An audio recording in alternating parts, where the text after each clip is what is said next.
And recording. Okay. Welcome, folks, to the Hughes Moves Spotlight. My name is Dr. Eric Hughes. Joining me today is Mr. Alex Kalinkos, a good friend, mentor, and overall awesome guy in all aspects of life. Great intro, right? How's it going, Alex? How you doing? Pretty good. Yeah. How are you doing? I'm great, man. It's a good it's Tuesday, right? Yeah, it's a good Tuesday. It's a good Tuesday. So a little bit, I mentioned a little bit about you. I'll add some extra. So I know Alex through Revolution in Motion, which is a movement series that I use in my medical practice. We're going to get into that a lot today, but he's what Dr. Edith Hoyce, the founder, originator of Rev Mo, would call a master trainer. I think that's a relatively new term, and I don't think you really like that term at all. I don't like that term at all. Oh man, it adds some sort of like Jedi Star Wars influence to it. But anyway, yeah, I met you because you came over and you taught me and a couple other people at Bastyr University Revolution in Motion, and so then I took that and ran with it, and I went over to New York a couple times, visited the studio. Obviously fell in love with it. It was great. Got to meet you, got to hang out with you, and see how impactful Revolution in Motion can be. Tell me a little bit about yourself, your background. How did you get to where you are now? What was that like? I've been doing Revolution in Motion now for 10 years. I think I'm in my 11th year of doing it. And my road was very lucky. I had finished college, graduated with an undergraduate in kinesiology. And really the kinesiology I pursued was kind of like glorified personal training. And by the end of it, I did not enjoy what I was learning at all. And my plan originally was to actually go straight from there into some sort of like massage therapy program. But I had to do an internship in order to get my diploma. And the gym that I internshipped at was like run by this guy, Jimmy, who is very cool and very into postural therapy. And he introduced me to this movement therapy, Revolution in Motion. And I fell in love with it immediately. And I was at the right place at the right time because Dr. Edith was just being called in to Manhattan to train the cast of Spider-Man on Broadway. And they needed a trainer to be there full time since she's bi-coastal. And I got linked up with that.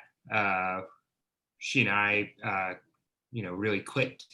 And I just dove into studying Rev Mo. And I was doing, I was young, I was 21, 22, so I had all the time in the world. And I just got to do hours of it a day between practicing on myself and then practicing on, what were some high level athletes. And what was cool is you went from like training these performers in athletic performance, but then they started getting really injured. And so I got introduced into the therapeutic side of this, which I was actually even more drawn to than the athletic performance side of it. And from there, I got to work at the Revolution in Motion studio for 7 years in Manhattan. And then I branched off on my own and have been doing my own thing for the last 3 years. And now I'm starting to go to school for acupuncture and Chinese medicine and starting to figure out how to thread those two things together. Which, yeah, you and I both know that's like a perfect marriage. Yeah, right? It's gonna be very good. Yeah. And again, we're dancing around. We should even take a step back for people who might not be familiar with what we're talking about. Here's the $1 million question. What is Revolution in Motion? $1 million question. It might actually make you $1 million. Oh, I know, right? In your words, how would you describe it to the layperson? If I don't have to do it in an elevator pitch, then I guess the way that I would describe it is that there's a movement pattern in your DNA that's in all of our DNA, and that's a movement pattern that provides us with movement that's pain-free, it's optimal, it's efficient, because the body is many things, but of all things, it's extremely efficient and it does not leach out energy. But unfortunately, due to life, both our lifestyle and the events that happened to us, that primal kind of magnificent design gets interrupted. And so Revolution in Motion is an exercise program or a movement program that uses the nervous system. So all the equipment stimulates particularly the cerebellum to help reawaken these original patterns of movement in an extremely fast and efficient manner. Nice. Awesome. I like it. Yeah. That, I mean, again, kind of going back to the schooling that you're doing now, I mean, that pretty much coincides with what you're learning in terms of you can talk about chi or energy flow, right? Where you have areas that are blocked or locked up or stagnated, right? And trying to create that efficient, that integration, now using my terminology, if I will, right? Yeah. Yeah, it's really novel in the sense that we can actually call it a therapeutic exercise on multiple levels. Yeah. Right? And to complement that, Eric, is that I think certainly one of the principles that I work under is that this thing that we're driving around in the world in is a self-regulating ecosystem. And so really a practitioner's job is just to put the thing in alignment and unimpede these blockages. And then the organism will self-regulate itself. It'll fix itself from its injuries. It'll fix itself from disease. And so being able to approach it from like an internal organ standpoint, but also from like a structural standpoint. I mean, how many people's headaches are really just like their traps just way overlocked and the trigger point radiating into the front of their head? So I think it's so important to approach it from both standpoints. And Rev Mo really is just so insanely efficient at clearing out the physical gunk. And when the physical gunk's out of the way and the thing's just communicating, the internal gunk starts to just clear itself too. So it's kind of brilliant. It's really, it's brilliant on that. Yeah, physically, but physiologically too. That's and down into the mental level. It's so cool to like, you don't have to approach the mind from the mind. You can approach it from the body. This thing's far less fickle. This thing's like, tricky. You can approach it, from the feet especially, right? Yes, yeah. Which is, oh man. Side note, I'm gonna just write down feet real quick. We're gonna get into that. All right. So specifically, with you, and I know you a little bit from your, you said your kinesiology background, how you used to lift like crazy. How did implementing Rev Mo change your ability as an athlete or a mover, right, through space and time? Like what did that look like, that shift? Even if it was like one moment that just like it was like a light bulb and you're like, oh, this happened. My first workout was the light bulb. Because I think, I mean, look, when I was lifting weights, I was not an intelligent weightlifter. I was like, 18 to 22-year-old like maniac, lifting a lot of weight without, doing any of the side work. And as soon as I did my first Rev Mo workout, I stood up and was just like, holy crap, like, what is this sensation? I'm like starting to lift up off the floor and I feel like my head pulled back an inch and my shoulders dropped. Because they did. And when I went running that night, I was a competitive track athlete up until like midway through college. And then, it kind of ruined running for me. So I didn't run in 2 years. And I had the urge to go run that night and run. I was like, whoa, I have spring in my step. Like, this is literal spring in my step. And as I pursued Rev Mo, suddenly it was just like my awareness of my surroundings started to change. And like I don't even know quite how to describe it, but I guess that's proprioception and kinesthesia and motion.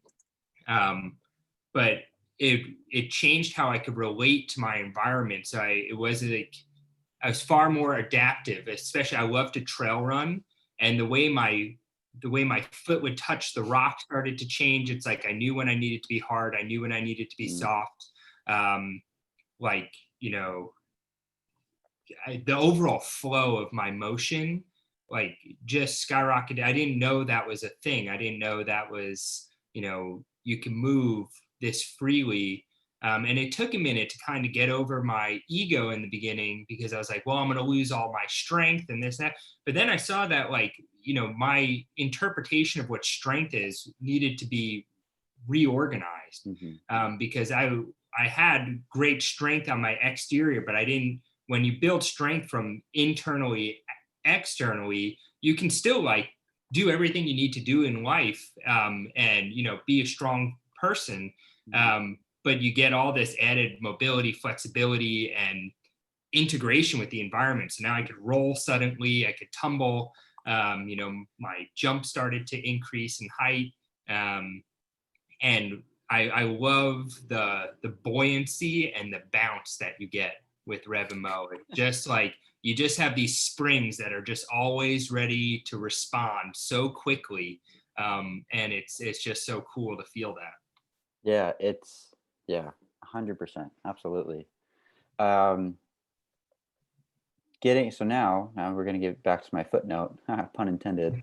Um, well, it's it's interesting that I mean, obviously we're talking about something on, again, multiple levels, because you have that physical aspect, but that physical aspect is also one of the hallmarks of Revmo, is that the neurological side of things too, because it's the mind body connection, right? Our brain and our cerebellum senses where we are in space and time, right? The vestibular system in our ears orients us in the same manner, right? And so we think about, okay, I mean, taking that to account, I don't even know. I'm just talking at this point.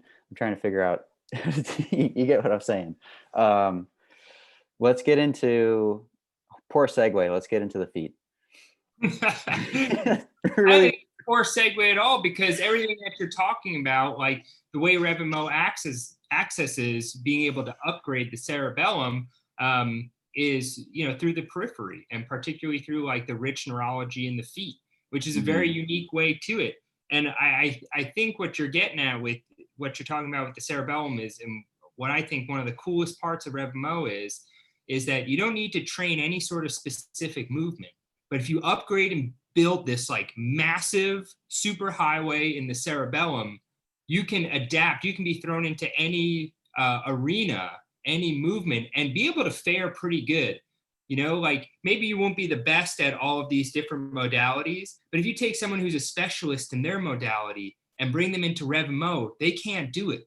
But you put someone who's Rev Mo out into any other modality, and they got a fair chance. And that shows, like, when the cerebellum's organized, its whole thing is adaptability and flexibility, and being able to go and just be like, oh, there's a task. Okay, I can coordinate my movement to achieve that task. And to tie it in, that all comes from the feet. Yeah, exactly. Yeah, it's part of that as Dr. Edith mentions, is that novelty and challenge, right?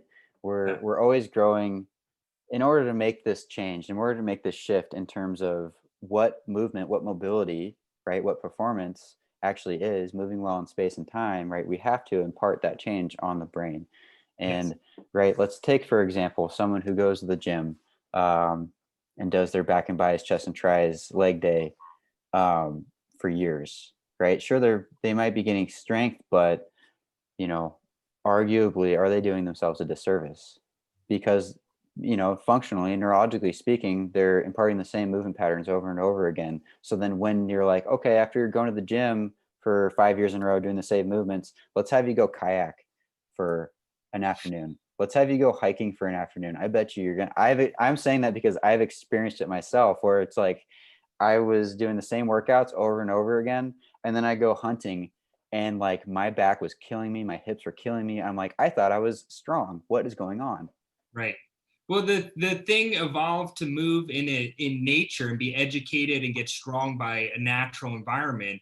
then we put ourselves in four walls with everything level and flat and gripping everything that's perfectly round. It's not what this thing's made for. This thing's made for like off axis, everything being slightly off, being able to crawl, tumble. So I think the organism is supposed to be educated by an environment that's not as fixed as, say, like your traditional box gym, and hence all the movements that are so specific about, like, you know, this form. And I am a form fiend, but it just doesn't exactly work when it's translated out into like the natural world. Mm-hmm. So with all that being said, what, you know, in your experience with working with clients, first of all, my question, I've got two questions. It's like, at what capacity, you know, can you work with people in terms of, I mean, not tangibly for you, we'll get into that later, but like, who can you work with? What can they expect? What changes have you seen in a professional athlete versus someone else, right? Who is Rev Mo geared for? A lot of questions. That's not twofold. That's like funny. Well, no, I understand what you're getting at though. Yeah. So like, Rev Mo is for the person who's interested in like performing in life. And that can mean many things. That can be at their athletic level, that can be at their hobbies, that can be at their sport, that can be at their studies, that can be anything that they like to do and brings them joy in life, and they want to upgrade their experience with that, and they're really interested in that. That's who Rev Mo is for, because Rev Mo is a foundation. It's not something you do just like once or twice a week. It's something you build into your life and you do every day, because it upgrades how you do all the other things in life. And if those other things in life kind of wreck you, then Rev Mo is doubly for you, because you can come home, put yourself back together, and be back out doing whatever that crazy thing is. Like if you like to rock climb, but it like jacks up your shoulder, great. Okay, go rock climb, come back, put it back together, sleep on it, and then you'll be ready to go tomorrow. Like the whole purpose that I think with Rev Mo is to get you to be able to go out, do the thing that you love to do, both at a higher level, more integrated and more immersed in it, and more frequently, without like the aches and pains that usually accompany, you know, people who really like to go get after it. And so, and it's also for the person who's been debilitated for, you know, 15 years without a solution, and no therapy has been able to put them back together. This is a way to really start to reorganize yourself. And it could work with, you know, at any level. You can be severely debilitated and really coming off an injury, and there's a way to start getting your system to repair itself with these motions.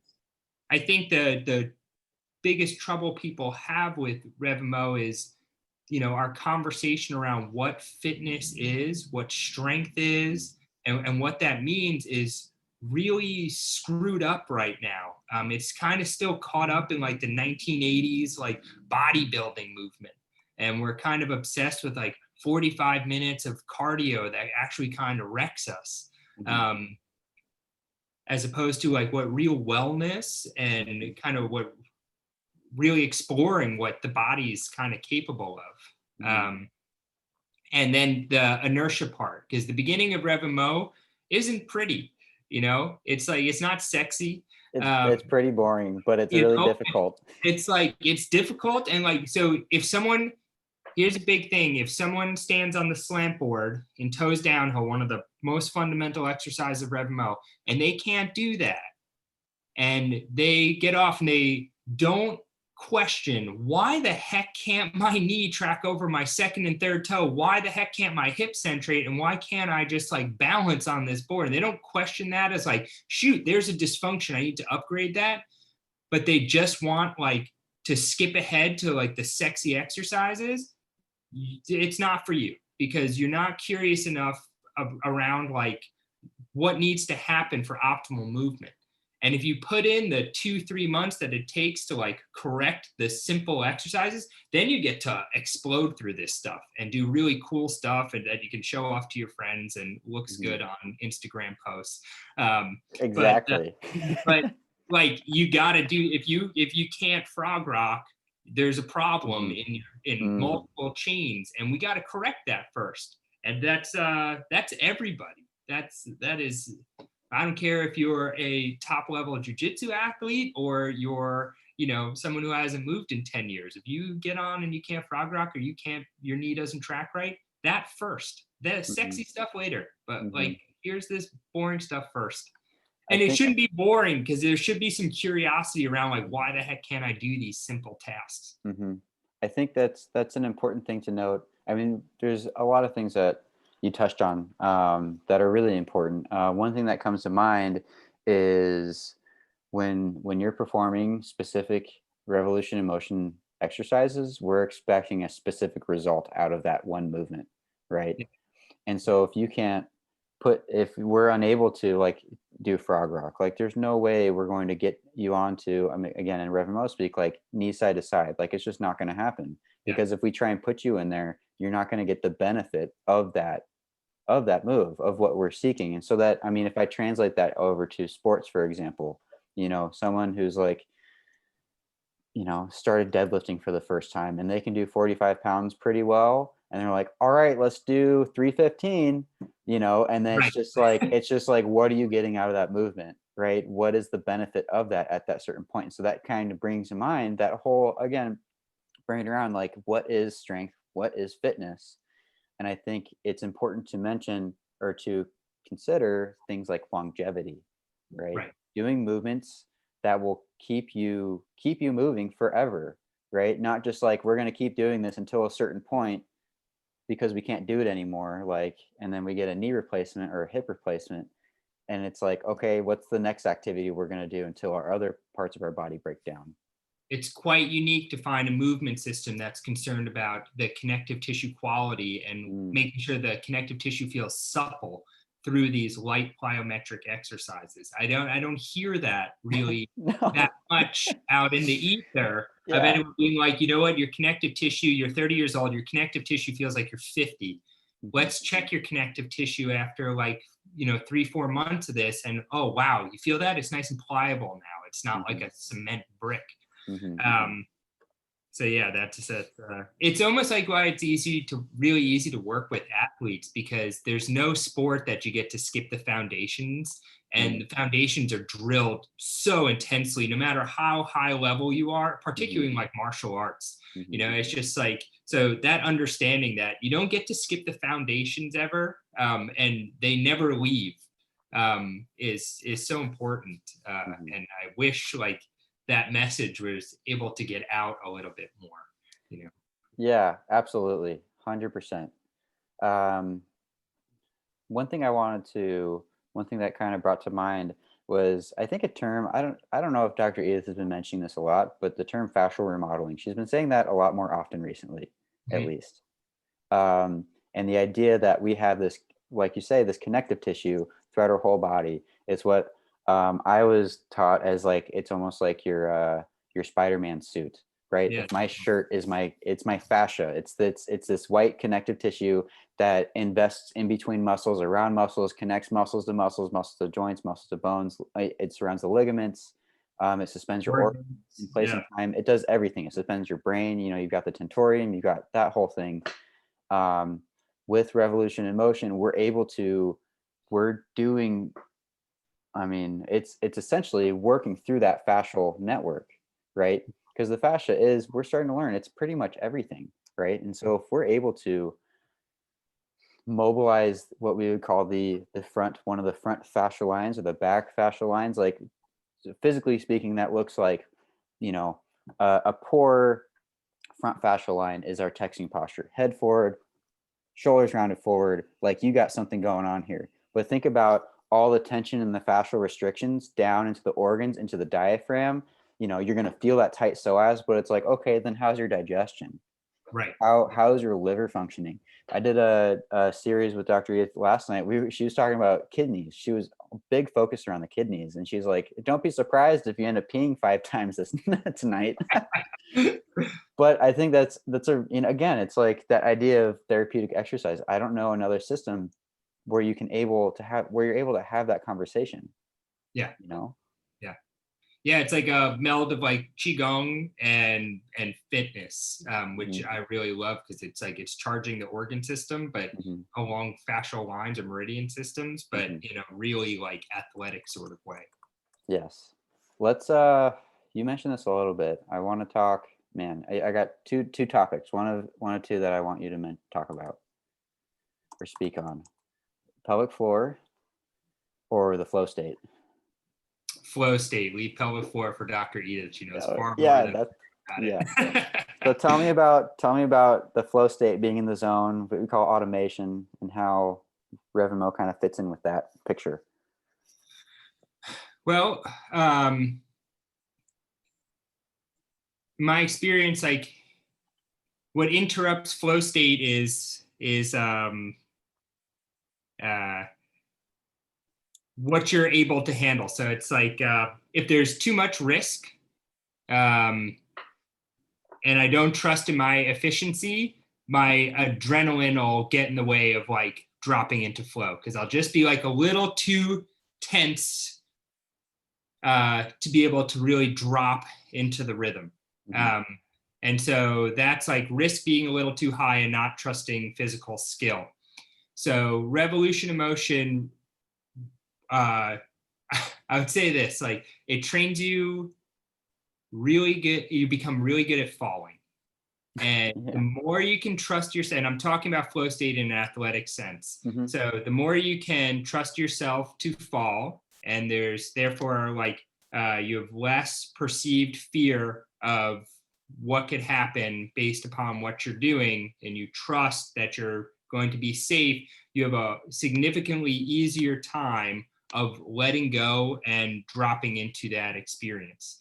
And so the less conscious processing I have to do, and the more I just let the thing do what it does and how it operates and communicates with the environment and how you move through it, the easier it is to like drop into that flow. And that comes back to having a cerebellum that's like an autobahn of information passing through, and it's super dynamic and flexible. Then it doesn't need to you can give it movement patterns that you don't train, and it has the ability to in real time organize all that math and distribute that information out into the body, which automates your movement and allows you to literally adapt in flow with what the environment's giving you. And I would say the other way that it does it is, it's difficult to quiet your mind. But one of the easier ways to do it, the more in touch you are with this thing, kind of the more interoception you have with this thing, the easier it is to just like quiet and listen to what it's saying. And I think when the conscious mind shifts back a little bit and you can like feel areas of your body that the average person doesn't have awareness of, it's easier for you to like give the controls over to more of the subconscious mind that's more integrated into the body. I think in terms of a revolution in motion practice, I think a great example of that is, again, inviting that novelty and that challenge, right? If someone is fresh to revolution in motion, they're probably going to get it right away, or at least without realizing it, right? Subconsciously at some level, because they're going to be put in positions that they've never experienced before. They're like, you want me to do what? But then, like, let's take, for example, pullovers. And I'll put the link in the description below for pullovers, right? We can change that by adding differences, variations of loading, but then we can also add like a Bosu ball. Like the Bosu ball is the holy grail of adding novelty and revolution in motion, that amount of instability that you get out of it, right? Because again, the brain thrives on novelty. And if we can increase that challenge and that safety threshold, Yeah. right? Then we're going to be able to tap into that idea of that concept of the flow state, which really isn't that abstract when you can incorporate it with movement, No, when you can train it. it's a natural way of being. It's unnatural how disconnected we've become from it. Mm-hmm. And you hit it right on. Is like Rev Mo, like it just gives you just enough perceived risk that like you don't get to think about your grocery list or your problems here and there. Like it'll let you know. And I have people doing the lunge and then they'll like do 2 reps, 3 reps, and then they slip off. Like my mind slipped for 1 second. And it's like, yep. And it brings you right back. It's forced meditation through embodied movement. And you have these, the props put you there. There's all sorts of movement out there that encourages this, but it takes a lot of work to get there. It's just so darn easy to like start throwing stuff at people and give them the biggest thing people say is like, wow, I can't believe an hour went by that quick. And it's like, yeah, that's how, skewed time is when you're in the moment. It becomes like a dream. Yeah. Cool. And Rev Mo gives you all that stimulus, just enough risk to put you there. Cool. So I think you've got a client in just a couple minutes, right? Yeah, I've got like 6 minutes. Okay. So to wrap up, I've got one more question for you. What is your Hughes Moves health tip of the day? My Hughes Move health tip of the day. Yeah. Okay, go learn how to do the slant board and do the slant board every day. Nice. Yeah. We really actually didn't talk about feet at all, which is too bad, Yeah. but that's okay. I dropped the ball on that. I couldn't set it up. I don't do this a lot. Okay. Anyway, Alex, thank you for taking the time to hang out with me, talk shop. I appreciated it. I mean, it's been a long time coming. Yeah. I have only been practicing Rev Mo for 3-4 years. I still tip of the iceberg, man. I still have so much to learn. I can't wait to continue working with you and especially Dr. Edith Moore. So thanks for taking the time and talking. From what you told me, you're pretty darn busy as a practitioner, but if you want people to reach out to you, what is the best way of doing so? I guess just via email, alex.kalinkos@gmail.com. Cool. And I'm happy to redirect them to you. I appreciate just for like 3 more years, and then I'll be back in action. But even just to have a conversation, and to be in the loop with you if you are working on anybody. But thanks so much for having me, Eric. I can't believe 40 minutes has passed talk about flow state. There you go. But so thank you so much, Eric. All right. Thank you. All right. I'll talk to you next time. Okay. Take care. Later.